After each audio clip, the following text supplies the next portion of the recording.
Hello guys, it's your girl Noye and I'm back with the concluding video on how to make the princess that Bustier peplum blouse. Okay, let's get started.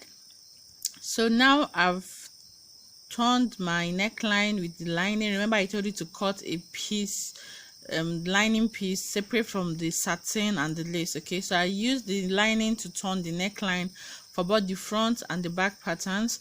Then I took the measurements and joined the front pattern to the back pattern, leaving open the zip allowance. Okay, so you might want to use a serger to knitting up the edges. So I've serged all around my fabric, everywhere is clean. So I'm just doing finishing touches with my iron to make sure that everything is straight and nice. Okay, so this is one thing you want to do. You can use the tailor's ham to do this, but I've already done that off camera, so just telling you or showing you the need to properly iron any garment you make. So this is the outcome of what we've done so far. Now on the neckline, you want to really iron it down so that you don't get the lining poking out, and that's why you should notch and top stitch after sewing your neckline so that everything lays properly. So this is how our out. Okay, so also make sure to cut out all your excess threads. It helps you to get a clean finish after making your dress. Now I'm bringing the 3-step peplum and I've gone ahead to join the peplum together, the first step to the second step and to the third step. Then as you can see, I've knitting the edges with my serger. Okay, so you can see the edges so clean. Okay, you can take it to the market if you don't have a serger, and if you have a serger, you can do it by yourself.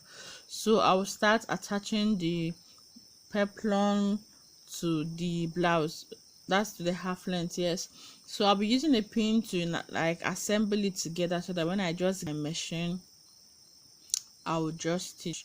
So you want to do that by step, pin it to make the peplum fits through the upper part. Okay,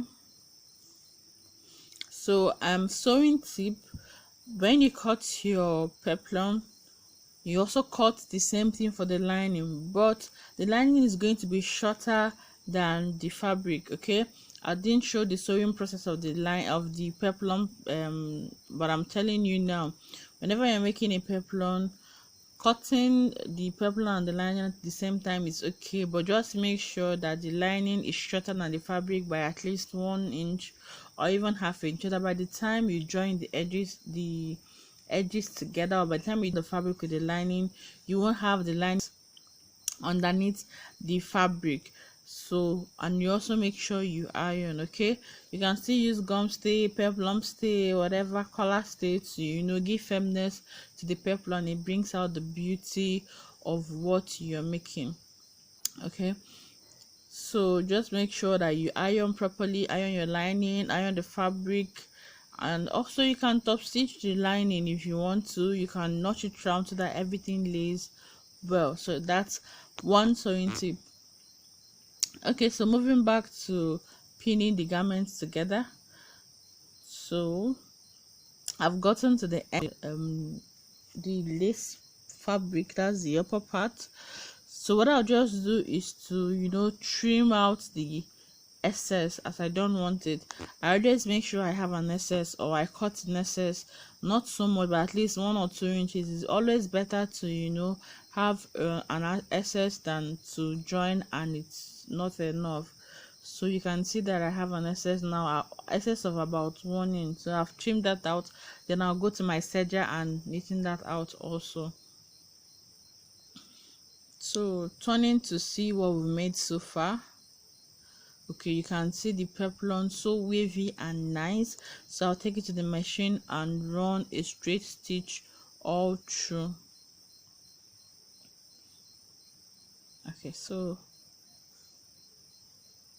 then after stitching, this is what we have. I'm sorry, videos are not doing justice. It's raining and everywhere is cloudy. I couldn't get a very clean picture, but this is it. So see you next time, guys. Bye.